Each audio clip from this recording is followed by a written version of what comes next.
KaraokeBooks. Crime and Punishment. Fyodor Dostoevsky. Translated by Constance Garnett. Chapter 33. Ah, these cigarettes. Porfiry Petrovich ejaculated at last, having lighted one. They are pernicious, positively pernicious, and yet I can't give them up. I cough, I begin to have tickling in my throat and a difficulty in breathing. You know I am a coward. I went lately to Dr. B.N. He always gives at least half an hour to each patient. He positively laughed looking at me. He sounded me. Tobacco's bad for you, he said, your lungs are affected. But how am I to give it up? What is there to take its place? I don't drink, that's the mischief, that I don't. Everything is relative, Rodion Romanovich, everything is relative. Why, he's playing his professional tricks again, Raskolnikov thought with disgust. All the circumstances of their last interview suddenly came back to him, and he felt a rush of the feeling that had come upon him then. I came to see you the day before yesterday, in the evening, you didn't know? Porfiry Petrovich went on, looking round the room. I came into this very room. I was passing by, just as I did today, and I thought I'd return your call. I walked in as your door was wide open. I looked round, waited and went out without leaving my name with your servant. Don't you lock your door? Raskolnikov's face grew more and more gloomy. Porfiry seemed to guess his state of mind. I've come to have it out with you, Rodion Romanovich, my dear fellow. I owe you an explanation and must give it to you, he continued with a slight smile, just patting Raskolnikov's knee. But almost at the same instant a serious and careworn look came into his face. To his surprise Raskolnikov saw a touch of sadness in it. He had never seen and never suspected such an expression in his face. A strange scene passed between us last time we met, Rodion Romanovich. Our first interview, too, was a strange one, but then. And one thing after another. This is the point. I have perhaps acted unfairly to you, I feel it. Do you remember how we parted? Your nerves were unhinged and your knees were shaking and so were mine. And, you know, our behavior was unseemly, even ungentlemanly. And yet we are gentlemen, above all, in any case, gentlemen, that must be understood. Do you remember what we came to? And it was quite indecorous. What is he up to, what does he take me for? Raskolnikov asked himself in amazement, raising his head and looking with open eyes on Porfiry. I've decided openness is better between us, Porfiry Petrovich went on, turning his head away and dropping his eyes, as though unwilling to disconcert his former victim and as though disdaining his former wiles. Yes, such suspicions and such scenes cannot continue for long. Nikolai put a stop to it, or I don't know what we might not have come to. That damned workman was sitting at the time in the next room. Can you realize that? You know that, of course, and I am aware that he came to you afterwards. But what you supposed then was not true. I had not sent for anyone, I had made no kind of arrangements. You ask why I hadn't? What shall I say to you? It had all come upon me so suddenly. I had scarcely sent for the porters, you noticed them as you went out, I dare say. An idea flashed upon me. I was firmly convinced at the time, you see, Rodion Romanovich. Come, I thought. Even if I let one thing slip for a time, I shall get hold of something else. I shan't lose what I want, anyway. You are nervously irritable, Rodion Romanovich, by temperament. It's out of proportion with other qualities of your heart and character, which I flatter myself I have to some extent divined. Of course I did reflect even then that it does not always happen that a man gets up and blurts out his whole story. It does happen sometimes, if you make a man lose all patience, though even then it's rare. I was capable of realizing that. If I only had a fact, I thought, the least little fact to go upon, something I could lay hold of, something tangible, not merely psychological. For if a man is guilty, you must be able to get something substantial out of him. One may reckon upon most surprising results indeed. I was reckoning on your temperament, Rodion Romanovich, on your temperament above all things. I had great hopes of you at that time. But what are you driving at now? Raskolnikov muttered at last, asking the question without thinking. What is he talking about? He wondered distractedly. Does he really take me to be innocent? What am I driving at? I've come to explain myself. I consider it my duty, so to speak. I want to make clear to you how the whole business, the whole misunderstanding arose. I've caused you a great deal of suffering, Rodion Romanovich. I am not a monster. I understand what it must mean for a man who has been unfortunate, but who is proud, imperious and above all, impatient, to have to bear such treatment. I regard you in any case as a man of noble character and not without elements of magnanimity, though I don't agree with all your convictions. I wanted to tell you this first, frankly and quite sincerely, for above all I don't want to deceive you. When I made your acquaintance, I felt attracted by you. Perhaps you will laugh at my saying so. You have a right to. I know you disliked me from the first, and indeed you've no reason to like me. You may think what you like, but I desire now to do all I can to efface that impression and to show that I am a man of heart and conscience. I speak sincerely. Porfiry Petrovitch made a dignified pause. Raskolnikov felt a rush of renewed alarm. The thought that Porfiry believed him to be innocent began to make him uneasy. It's scarcely necessary to go over everything in detail, Porfiry Petrovitch went on. Indeed, I could scarcely attempt it. To begin with, there were rumors. Through whom, how, and when those rumors came to me, and how they affected you, I need not go into. My suspicions were aroused by a complete accident, which might just as easily not have happened. What was it? I believe there is no need to go into that either. Those rumors and that accident led to one idea in my mind. I admit it openly, for one may as well make a clean breast of it. I was the first to pitch on you. The old woman's notes on the pledges and the rest of it, that all came to nothing. Yours was one of 100. I happened, too, to hear of the scene at the office, from a man who described it capitally, unconsciously reproducing the scene with great vividness. It was just one thing after another, Rodion Romanovich, my dear fellow. How could I avoid being brought to certain ideas? From 100 rabbits you can't make a horse, 100 suspicions don't make a proof, as the English proverb says, but that's only from the rational point of view. You can't help being partial, for after all a lawyer is only human. I thought, too, of your article in that journal. Do you remember, on your first visit we talked of it? I jeered at you at the time, but that was only to lead you on. I repeat, Rodion Romanovich, you are ill and impatient. That you were bold, headstrong, in earnest and had felt a great deal I recognized long before. I, too, have felt the same, so that your article seemed familiar to me. It was conceived on sleepless nights, with a throbbing heart, in ecstasy and suppressed enthusiasm. And that proud suppressed enthusiasm in young people is dangerous. I jeered at you then, but let me tell you that, as a literary amateur, I am awfully fond of such first essays, full of the heat of youth. There is a mistiness and a chord vibrating in the mist.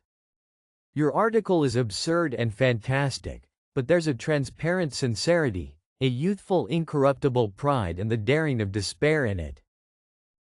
It's a gloomy article, but that's what's fine in it. I read your article and put it aside, thinking as I did so, that man won't go the common way. Well, I ask you, after that as a preliminary, how could I help being carried away by what followed? Oh, dear, I am not saying anything, I am not making any statement now. I simply noted it at the time. What is there in it? I reflected. There's nothing in it, that is really nothing and perhaps absolutely nothing. And it's not at all the thing for the prosecutor to let himself be carried away by notions.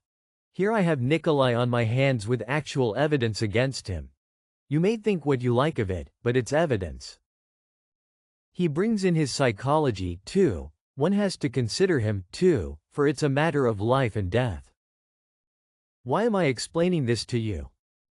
That you may understand, and not blame my malicious behavior on that occasion.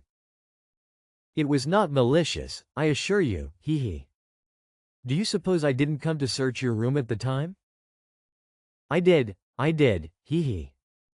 I was here when you were lying ill in bed, not officially, not in my own person, but I was here. Your room was searched to the last thread at the first suspicion, but Umson Street. I thought to myself, now that man will come of himself and quickly, too. If he's guilty, he's sure to come. Another man wouldn't, but he will. And you remember how Mr. Razumihin began discussing the subject with you? We arranged that to excite you, so he purposely spread rumors, that he might discuss the case with you, and Razumihin is not a man to restrain his indignation. Mr. Zametov was tremendously struck by your anger and your open daring. Think of blurting out in a restaurant, "I killed her." It was too daring, too reckless. I thought so myself, if he is guilty he will be a formidable opponent. That was what I thought at the time. I was expecting you. But you simply bowled Zametov over and… Well, you see, it all lies in this, that this damnable psychology can be taken two ways. Well, I kept expecting you, and so it was, you came. My heart was fairly throbbing. Ack. Now, why need you have come? Your laughter, too, as you came in, do you remember? I saw it all plain as daylight, but if I hadn't expected you so specially, I should not have noticed anything in your laughter. You see what influence a mood has.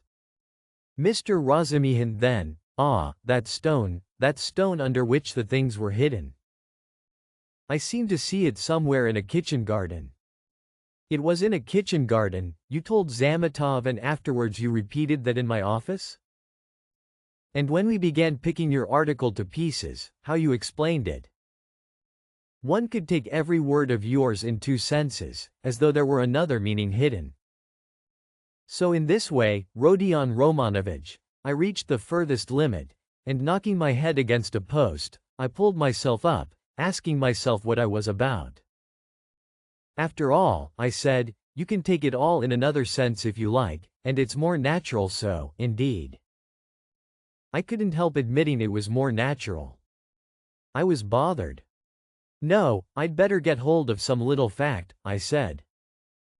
So when I heard of the bell ringing, I held my breath and was all in a tremor.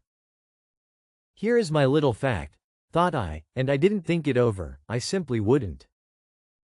I would have given 1,000 rubles at that minute to have seen you with my own eyes, when you walked 100 paces beside that workman, after he had called you murderer to your face, and you did not dare to ask him a question all the way. And then what about your trembling? What about your bell ringing in your illness, in semi-delirium? And so, Rodion Romanovich, can you wonder that I played such pranks on you? And what made you come at that very minute? Someone seemed to have sent you, by Jove. And if Nikolai had not parted us. And do you remember Nikolai at the time? Do you remember him clearly? It was a thunderbolt, a regular thunderbolt. And how I met him. I didn't believe in the thunderbolt, not for a minute. You could see it for yourself, and how could I? Even afterwards, when you had gone and he began making very, very plausible answers on certain points, so that I was surprised at him myself, even then I didn't believe his story. You see what it is to be as firm as a rock. No, thought I, Morgenfrau. What has Nikolai got to do with it? Razumihin told me just now that you think Nikolai guilty and had yourself assured him of it. His voice failed him, and he broke off. He had been listening in indescribable agitation, as this man who had seen through and through him, went back upon himself.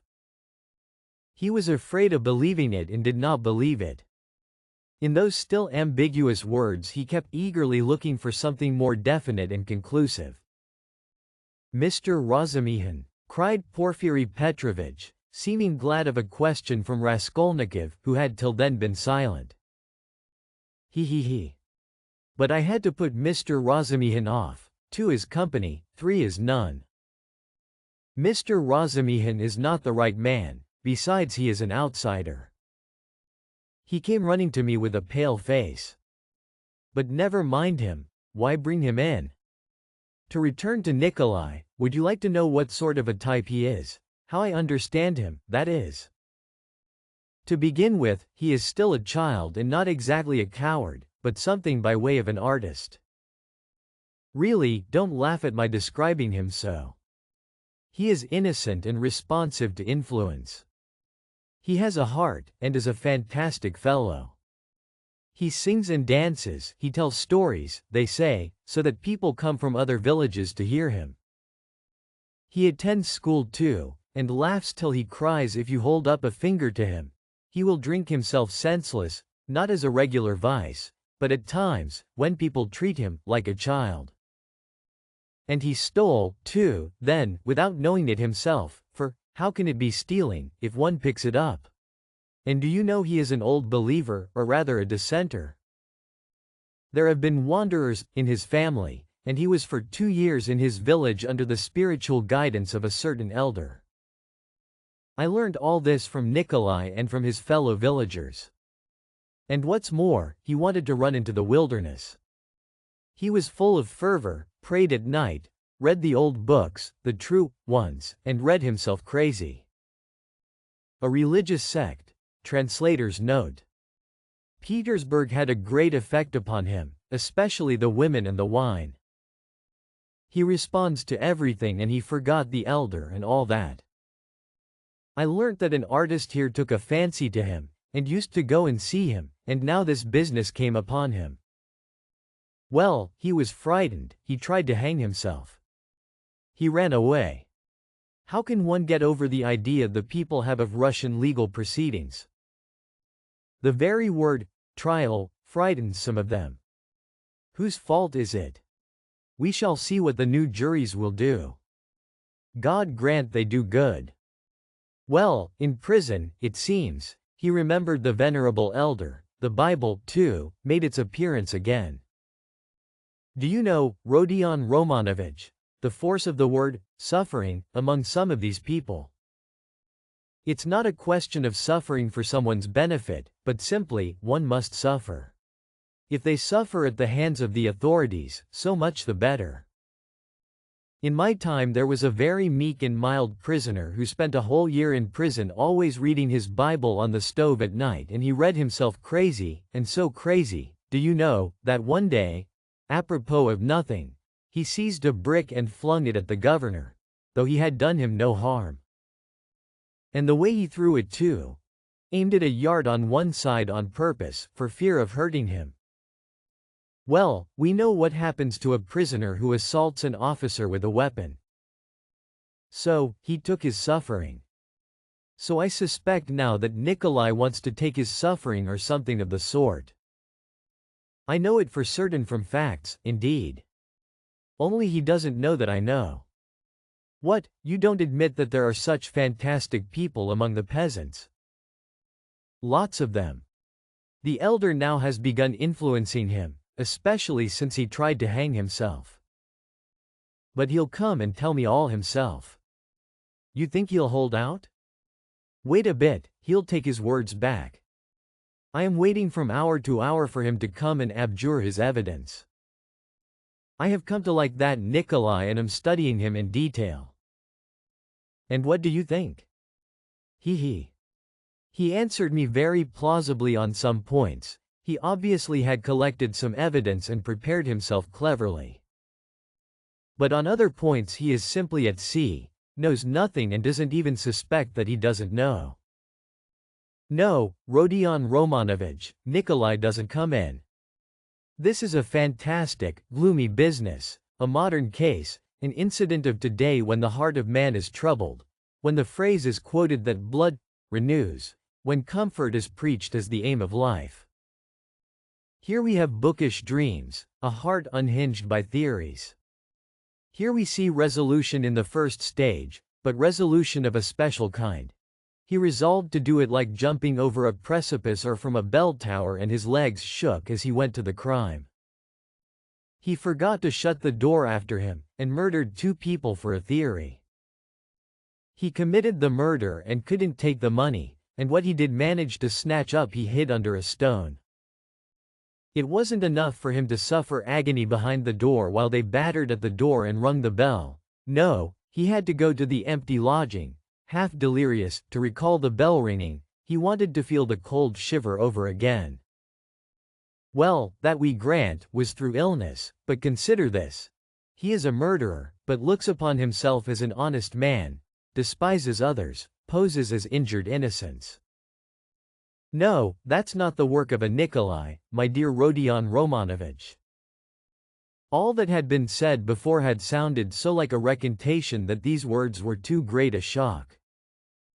Raskolnikov shuddered as though he had been stabbed. Then? Who then? Is the murderer? He asked in a breathless voice, unable to restrain himself. Porfiry Petrovitch sank back in his chair, as though he were amazed at the question. Who is the murderer? He repeated, as though unable to believe his ears. Why, you, Rodion Romanovich. You are the murderer, he added, almost in a whisper, in a voice of genuine conviction. Raskolnikov leapt from the sofa, stood up for a few seconds and sat down again without uttering a word. His face twitched convulsively. Your lip is twitching just as it did before, Porfiry Petrovitch observed almost sympathetically. You've been misunderstanding me, I think, Rodion Romanovich, he added after a brief pause. That's why you are so surprised. I came on purpose to tell you everything and deal openly with you. It was not I murdered her, Raskolnikov whispered like a frightened child caught in the act.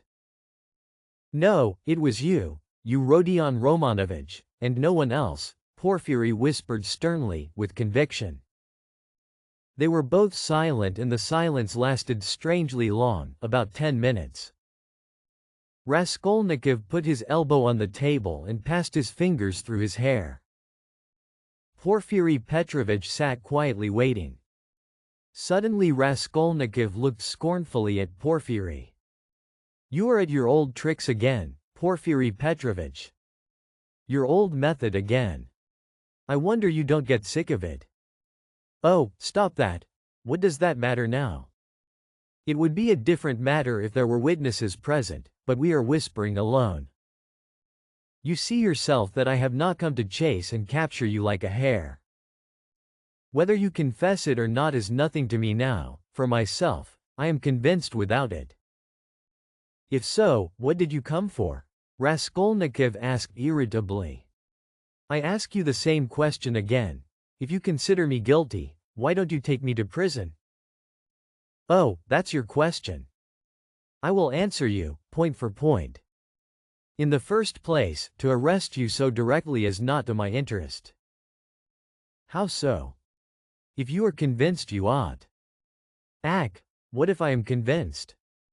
That's only my dream for the time. Why should I put you in safety? You know that's it, since you ask me to do it. If I confront you with that workman for instance and you say to him, were you drunk or not? Who saw me with you? I simply took you to be drunk, and you were drunk, too. Well, what could I answer, especially as your story is a more likely one than his? For there's nothing but psychology to support his evidence. That's almost unseemly with his ugly mug, while you hit the mark exactly, for the rascal is an inveterate drunkard and notoriously so. And I have myself admitted candidly several times already that psychology can be taken in two ways, and that the second way is stronger and looks far more probable, and that apart from that I have as yet nothing against you. And though I shall put you in prison and indeed have come, quite contrary to etiquette, to inform you of it beforehand, yet I tell you frankly, also contrary to etiquette, that it won't be to my advantage. Well, secondly, I've come to you because… Yes, secondly? Raskolnikov was listening breathless. Because, as I told you just now, I consider I owe you an explanation. I don't want you to look upon me as a monster, as I have a genuine liking for you, you may believe me or not. And in the third place I've come to you with a direct and open proposition, that you should surrender and confess. It will be infinitely more to your advantage and to my advantage too, for my task will be done. Well, is this open on my part or not? Raskolnikov thought a minute. Listen, Porfiry Petrovitch. You said just now you have nothing but psychology to go on, yet now you've gone on mathematics. Well, what if you are mistaken yourself, now? No, Rodion Romanovich, I am not mistaken. I have a little fact even then, Providence sent it me. What little fact? I won't tell you what, Rodion Romanovich. And in any case, I haven't the right to put it off any longer, I must arrest you. So think it over. It makes no difference to me now, and so I speak only for your sake. Believe me, it will be better, Rodion Romanovich. Raskolnikov smiled malignantly. That's not simply ridiculous, it's positively shameless. Why, even if I were guilty, which I don't admit, what reason should I have to confess, when you tell me yourself that I shall be in greater safety in prison? Ah, Rodion Romanovich, don't put too much faith in words, perhaps prison will not be altogether a restful place. That's only theory and my theory, and what authority am I for you? Perhaps, too, even now I am hiding something from you? I can't lay bare everything, he. And how can you ask what advantage? Don't you know how it would lessen your sentence? You would be confessing at a moment when another man has taken the crime on himself and so has muddled the whole case. Consider that. I swear before God that I will so arrange that your confession shall come as a complete surprise. We will make a clean sweep of all these psychological points, of a suspicion against you, so that your crime will appear to have been something like an aberration, for in truth it was an aberration. I am an honest man, Rodion Romanovich, and will keep my word. Raskolnikov maintained a mournful silence and let his head sink dejectedly. He pondered a long while and at last smiled again, but his smile was sad and gentle. No, he said, apparently abandoning all attempt to keep up appearances with Porfiry, it's not worth it, I don't care about lessening the sentence.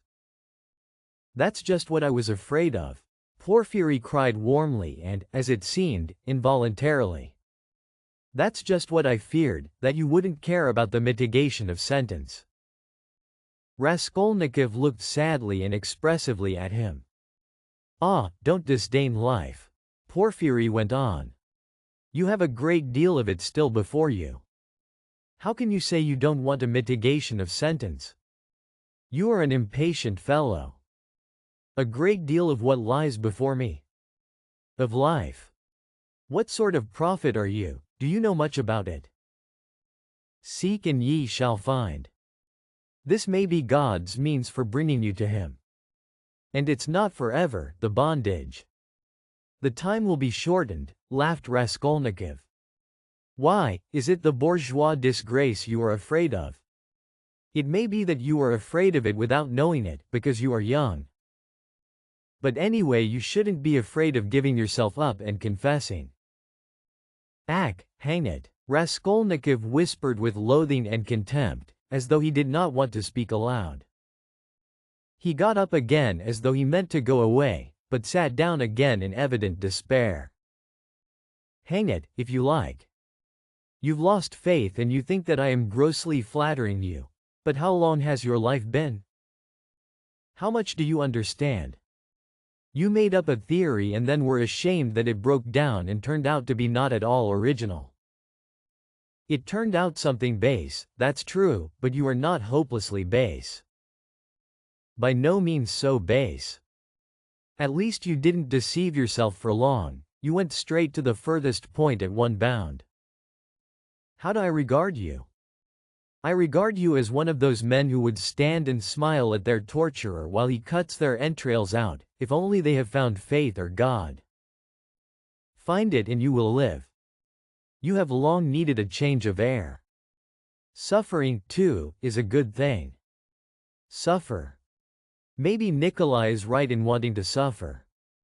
I know you don't believe in it, but don't be overwise. Fling yourself straight into life, without deliberation. Don't be afraid. The flood will bear you to the bank and set you safe on your feet again. What bank? How can I tell? I only believe that you have a long life before you. I know that you take all my words now for a set speech prepared beforehand, but maybe you will remember them after. They may be of use some time. That's why I speak. It's as well that you only killed the old woman.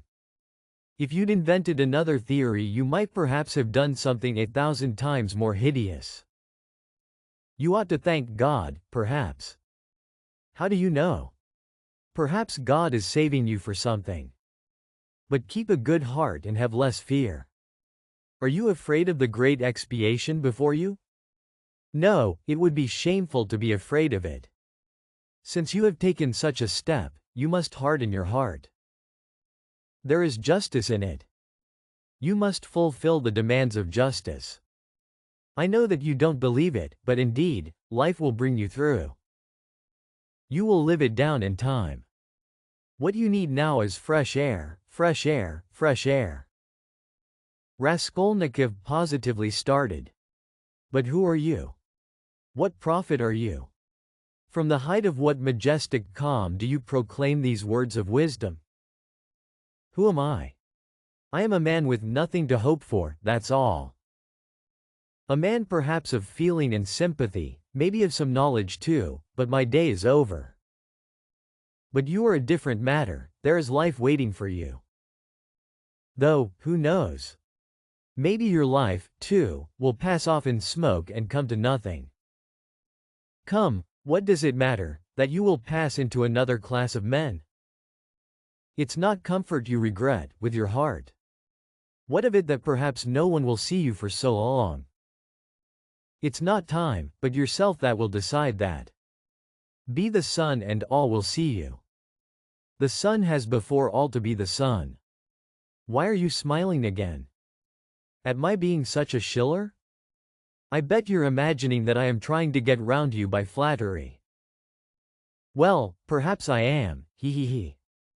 Perhaps you'd better not believe my word, perhaps you'd better never believe it altogether. I'm made that way, I confess it. But let me add, you can judge for yourself, I think, how far I am a base sort of man and how far I am honest. When do you mean to arrest me? Well, I can let you walk about another day or two. Think it over, my dear fellow, and pray to God. It's more in your interest, believe me. And what if I run away? Asked Raskolnikov with a strange smile. No, you won't run away.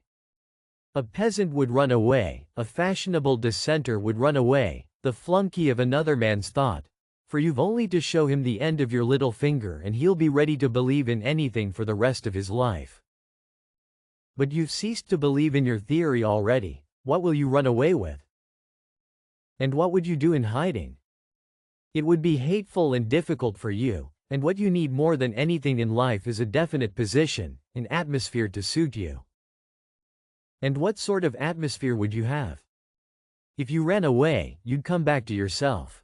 You can't get on without us. And if I put you in prison, say you've been there a month, or 2, or 3, remember my word, you'll confess of yourself and perhaps to your own surprise. You won't know an hour beforehand that you are coming with a confession. I am convinced that you will decide to take your suffering. You don't believe my words now, but you'll come to it of yourself. For suffering, Rodion Romanovich, is a great thing. Never mind my having grown fat, I know all the same. Don't laugh at it, there's an idea in suffering, Nikolai is right. No, you won't run away, Rodion Romanovich. Raskolnikov got up and took his cap. Porfiry Petrovich also rose. Are you going for a walk? The evening will be fine, if only we don't have a storm. Though it would be a good thing to freshen the air. He, too, took his cap. Porfiry Petrovich, please don't take up the notion that I have confessed to you today, Raskolnikov pronounced with sullen insistence. You're a strange man and I have listened to you from simple curiosity. But I have admitted nothing, remember that. Oh, I know that, I'll remember. Look at him, he's trembling. Don't be uneasy, my dear fellow, have it your own way. Walk about a bit, you won't be able to walk too far. If anything happens, I have one request to make of you, he added, dropping his voice. It's an awkward one, but important. If anything were to happen, though indeed I don't believe in it and think you quite incapable of it, yet in case you were taken during these 40 or 50 hours with the notion of putting an end to the business in some other way, in some fantastic fashion, laying hands on yourself. It's an absurd proposition, but you must forgive me for it. Do leave a brief but precise note, only 2 lines, and mention the stone. It will be more generous. Come, till we meet. Good thoughts and sound decisions to you. Porfiry went out, stooping and avoiding looking at Raskolnikov. The latter went to the window and waited with irritable impatience till he calculated that Porfiry had reached the street and moved away. Then he too went hurriedly out of the room. If you liked what you heard, please subscribe to the channel.